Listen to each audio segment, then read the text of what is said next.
The Galactic Council's annual Unity Festival was meant to be a celebration of peace, a demonstration that species from 1,000 worlds could coexist in harmony. The directive had been simple. Each delegate should bring a companion creature from their homeworld to showcase the bond between sentient beings and their planet's fauna. Leo Martinez had read the invitation 3 times before calling Mia Chen, Earth's junior xenobiologist assigned to the human delegation. "They want us to bring a pet," he said, scrolling through the holographic text floating above his datapad. Mia looked up from her microscope, her dark eyes gleaming with mischief. "A pet to a diplomatic function?" "Cultural exchange," Leo explained, running a hand through his dark hair. "Every species brings something that represents companionship on their world. The Vendari are bringing those floating jellyfish things. The Kraliks have their singing crystals. Those aren't even alive. Apparently it counts." Leo leaned against the lab table. "So what do we bring? A golden retriever, a cat? Something cute and non-threatening?" Mia set down her instruments carefully, a smile playing at the corners of her mouth. "Or we could make a statement." 3 weeks later, the grand pavilion of the council station buzzed with delegates and their companions.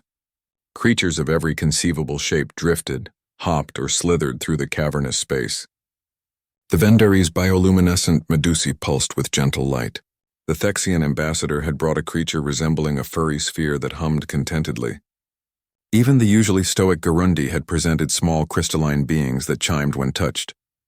When the human delegation's arrival was announced, the crowd's attention shifted toward the main entrance. Leo walked in first, dressed in Earth's formal diplomatic attire, a dark suit that seemed almost primitive compared to the flowing robes and energy fields worn by other species. But it wasn't his clothing that caused the sudden hush to fall over the assembly. Behind him walked Mia, and beside her, moving with liquid grace on a reinforced leash, was a fully grown Bengal tiger. The massive predator's muscles rippled beneath orange and black stripes as it padded across the polished floor. Its amber eyes scanned the room with an intelligence that made several delegates step backward involuntarily. The tiger's shoulders stood level with Mia's waist, and when it yawned, seemingly bored by the gathered dignitaries, rows of gleaming teeth were exposed, each one capable of crushing bone. Ambassador Zishkar of the Vendari Collective, a being of flowing tentacles and bioluminescent patches, rippled with what the translator rendered as shock. What is that creature?" "This is Raja," Mia said calmly, her hand resting on the tiger's massive head. The predator's ears flicked at the sound of his name, but he remained still, perfectly disciplined. "He's a Bengal tiger, one of Earth's apex predators." "Apex predator?" The translator struggled with the concept. Several species didn't have a word for it in their languages. Leo stepped forward, his diplomatic smile firmly in place. "On Earth, we have a unique relationship with the creatures of our world. While many species brought companions bred for docility, we thought it important to show a different kind of bond, one formed not through genetic manipulation, but through mutual respect and trust." A Thexian delegate, his 3 eyes blinking in rapid succession, gestured with a chitinous appendage. "But this creature is clearly designed for killing. Look at those claws, those teeth. How can you claim companionship with something that would view you as prey?" Mia's expression remained serene. She unclipped Raja's leash. The assembly gasped collectively. Several delegates activated personal shields. The Garundi representative actually drew a weapon before his colleague restrained him. Raja sat, his tail curling around his massive paws. He looked up at Mia with eyes that held surprising gentleness, then lowered his great head and began to groom one enormous paw with his rough tongue, completely unconcerned with the panic he'd caused. "You see?" Leo continued, his voice carrying across the silent hall. "Humans have lived alongside predators for millennia. We've learned that strength doesn't preclude companionship, and that the capacity for violence doesn't eliminate the possibility of love.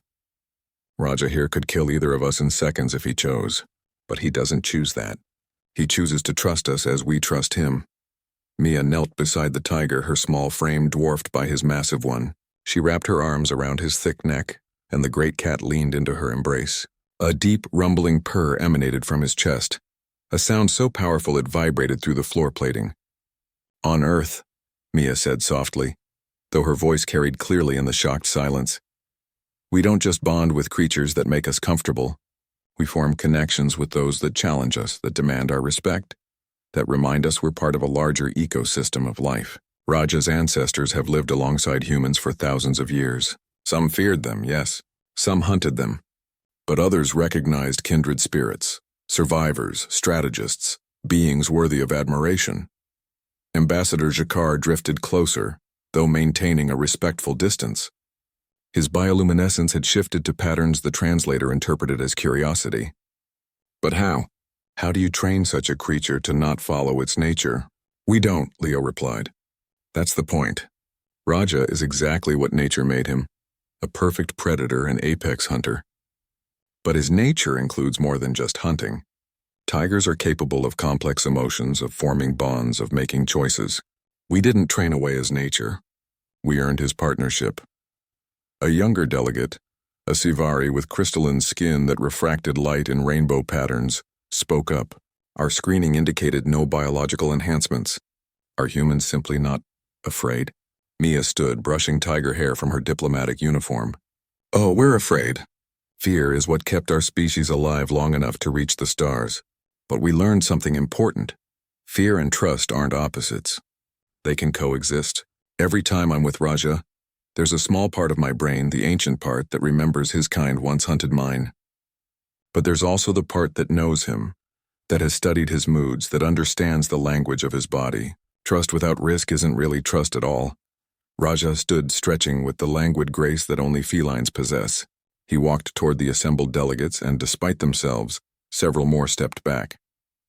He approached Ambassador Jakar's floating Medusa companion, a delicate creature of trailing tentacles and pulsing light. The Medusa pulsed frantically. Jakar began to vocalize protest. Raja sniffed once, his massive nose almost touching the small creature.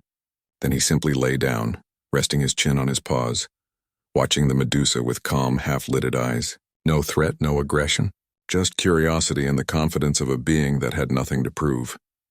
Remarkable, Jakar breathed, his pattern shifting to what the translator rendered as admiration. Your species bonds with death itself. No, Leo corrected gently. We bond with life in all its forms. Raja represents something essential about Earth and humanity. The understanding that the most meaningful connections often come from the most unlikely places. That cooperation can exist between predator and prey.